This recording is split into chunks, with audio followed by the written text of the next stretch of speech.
Are you ready for this? We're making stuffed potato balls. Stay tuned. Good morning, everyone. Welcome to Tiny Kitchen, Big Flavor. Today I'm going to be making some stuffed potato balls. I have here roughly about 17, I think, potatoes that I'm going to peel. I also have here some Munster cheese that I have frozen and some Havarti cheese that was also frozen. I took them out, and once they thawed out, when I get ready to mash my potato, I'm going to add these in there. I'm also going to add some black pepper to taste and salt. That's going to be for my potato. Here I have some meat that I had done a couple of days ago, and I'm going to be stuffing my potatoes with that. In the meantime, I'm going to go ahead and prep my potatoes. Okay, guys, so I have my potatoes ready. I put it on medium to high. You don't want to cook them fast. You want a slow cook so they don't, kind of start falling apart. And I'm not going to add the salt until my potatoes are done. Okay, guys, so our potatoes are ready. It took quite a bit for them to get tender. I'm gonna get ready to put them in here and allow them to sit for a little bit, because the most important thing about this recipe is that your potatoes they cannot be moist. So you want them really nice and dry. So here we go. Just see. Let me just see. Can you see the potatoes? Yes, you can. And you see that they're still whole. They're not falling apart. I'm going to allow them to rest here for a little bit so that they can release all of that water. For now, they just need to sit there for a little bit. I want to also show you that I don't think you can see this very well. All right, so I have cut my cheese and I have it ready to go. I didn't use all the Munster cheese I had. I just used half of it. I'm just going to use half of it. The other thing I wanted to mention, be careful when you get ready to salt your potatoes, because remember, the cheese has salt in it already, okay? So we're gonna give this a few minutes to cool down some before I start mashing it. Another thing is I decided to go with cornstarch instead of the cassava flour, because I have used cornstarch before. Okay, so I have added my cheese and my black pepper, and that's all I've added. Before I add any salt, I want to make sure that I don't have too much, that the cheese is not too salty. And all I'm going to do is mash it, and hopefully my cheese will dissolve really well. I have never used the Munster cheese with this, so this is new. But I'm hoping that it's gonna help it bind, and I won't have to add any breadcrumbs to coat it or any eggs or anything like that. Okay, so here we go. This looks lopsided to me. I don't know. Okay, so this is a half a teaspoon, so I'm gonna add 2 of these to make it a tablespoon. This is gonna help it bind as well. Now, there are many ways in which people do, the stuffed potato balls. This is the way that I prefer to do it, because number one, it gives my potatoes extra flavor with the cheese, and 2, I don't have to coat it, or at least I hope I won't have to coat it, but we will see. Then I'm gonna see how that looks. Yeah, you see the cheese is a little bit stringy, but that's fine. It'll all work out in the end. Let's taste and see if I'm gonna need a lot of salt. Oh my God, it's so good.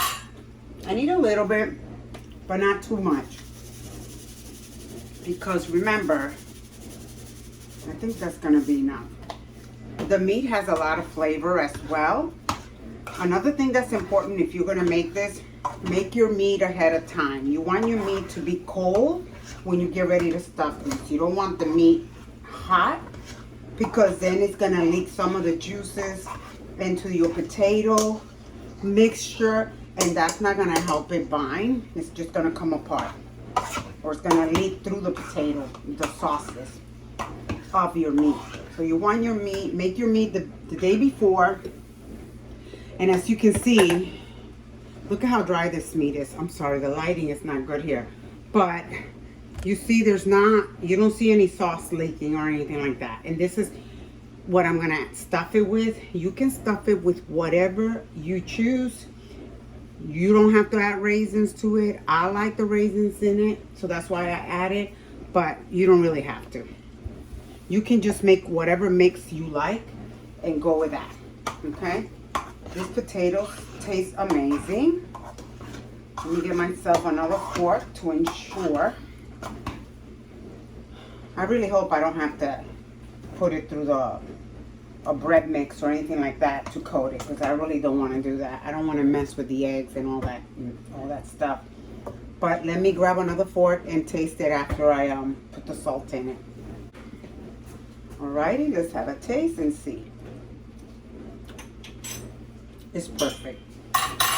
It's very, very good. So I'm gonna wait for it to cool enough so I can handle it, and then I'll show you how to stuff them. Okay guys, moment of truth. We're getting ready to assemble these, and my potatoes are now at a stage where I can handle it with my bare hands. My hands are clean. Let me see how well they're gonna do. Will they stick to my hand or not? Let's see. So what we're gonna do is make a ball like this. See that? And it doesn't stick to my hands. See that? Okay. I need a little spoon. Hold on. I'm gonna use this, and hopefully I'll have enough, you know, put the same amount, I mean, on all of them. So see that? And then all you're gonna do is fold your potato like this. Fold it like that and like that. And then it's a little bit too soft. I think I need to let it get a little bit more cold, so it'll be, but right now it's very pliable like that. See how easy that was? And then I'm gonna set it on parchment paper like you see me do here. Actually, let me do one more just to show you one more time. So you see it's like a spoonful that I get, and then I make my ball like this, and then you just kind of make like a little pocket in the middle like this. This is 1 tablespoon of meat. But you see why it's important that your meat is dry, right? It's for this reason right here. Then you're gonna take your potato and you're gonna fold it over as you see me do here, like this, until you cover it. And then you start shaping it like this with your hands. You can make them bigger or you can make them smaller. It's totally up to you. I think this size is a pretty good size. I don't think we need to get any bigger than that. Okay, I'll bring you back when I finish them all. Okay guys, so it's been an hour or a little bit over an hour that I let these things sit here. I'm gonna be frying them, and I'm hoping that they don't fall apart, because like I said, I do them with cheese for that reason. But just in case, I have 2 back here that I dipped only into the Italian breadcrumbs to see how they do. I'm gonna just go ahead and fry one of these first just to see how it plans out. And then here I have my oil heating up. Your oil needs to be nice and hot because everything is already cooked. All you're looking for is for that golden color. Okay, so you're not gonna leave them in the oil for a long time. It's important that your oil is hot so that your potatoes do not absorb the oil. So it'll sear the potato on the outside, okay? So I'm just waiting for this to get really hot, and then we'll give it a try and see what happens. Fingers crossed they'll turn out. Hey guys, I believe my oil is hot enough. Let's try this. Supposedly it is, because it's bubbling. See that? I don't know if you can, yeah. Supposedly it's hot enough. I pray that it is, because I really am scared. I don't want it to fall apart. But we're going to do this together, you guys. Let's see. Oh, gosh. Okay. Oi! Let's go. If it doesn't work, then I'm going to have to coat them, even though I don't want to do that. So far, so good.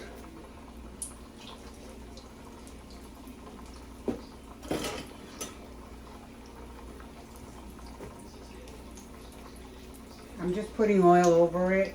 I should have had more oil in here so it'll cover the whole potato. It's looking good so far. It's not falling apart. It's gonna have to be a little bit hotter, the oil. Uh-oh. Uh-oh. Yeah, I think it's breaking apart a little. I see some little pieces, which really scare me. Oops. Yeah.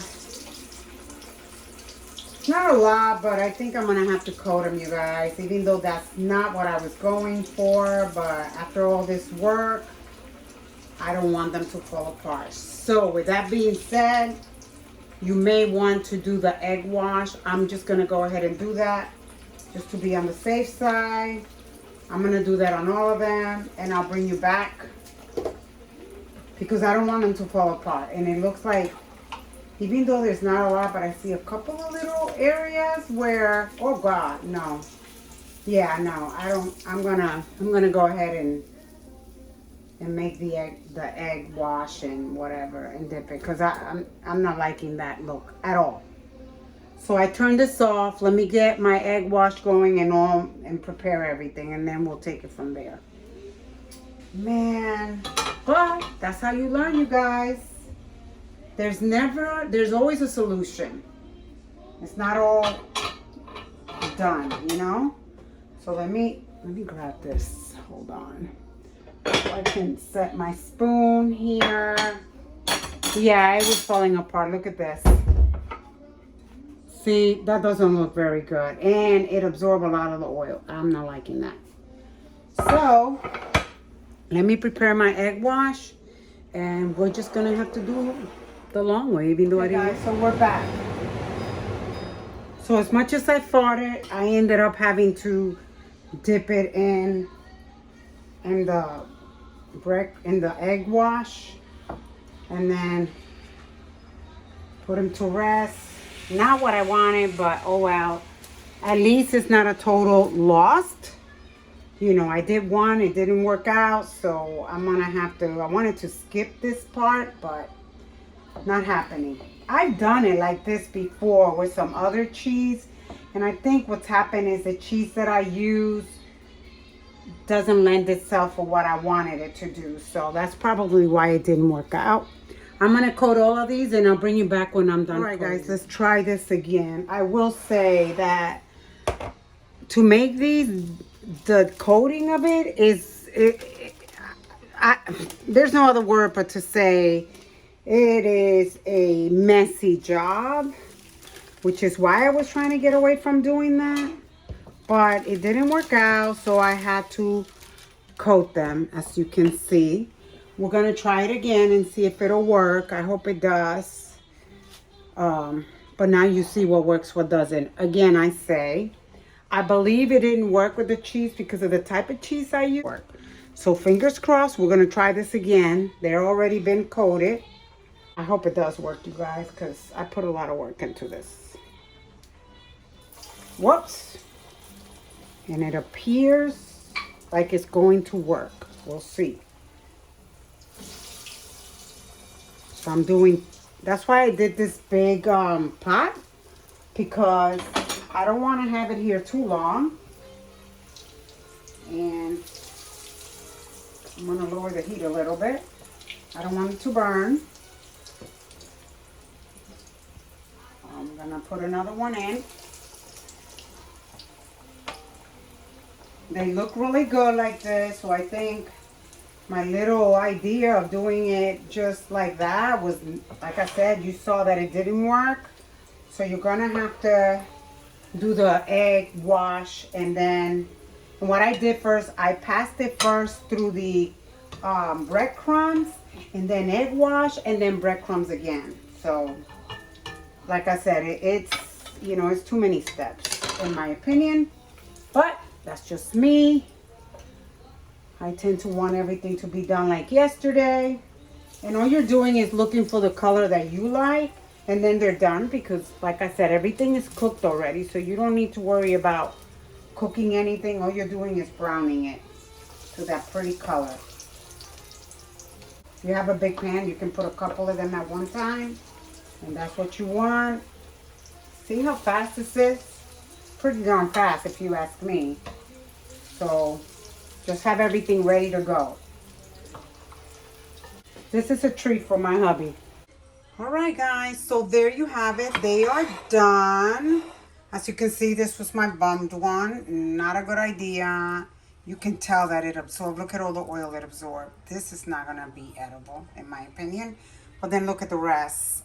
Look at the texture on this. And then check out the crispiness and the texture on this. So definitely you will have to do the egg wash and breadcrumb method. Not going to be able to get away with it unless you are making bollitos de yuca, which is a cassava root. And I've made them like that before, and I really like that one because the cassava is a more dense. It's not like potatoes, so it will hold up, and I've never had to coat them. But with the potatoes, you will have to coat them. Anyway, guys, thank you so much for watching. If you like my video, you know what to do. Subscribe to my channel, give it a thumbs up, and don't forget to hit that notification bell so you can be notified when I upload a new video. Now, let's open one up and see what it looks like inside. Okay, let's try. I'm just gonna open one just to see. Give you a peek. Because what would it be if we didn't have a peek of it? Look at that. This is pure goodness, you guys. Check it out. Check it out. Check it out. Yes, I'm happy. Anyway, see you later.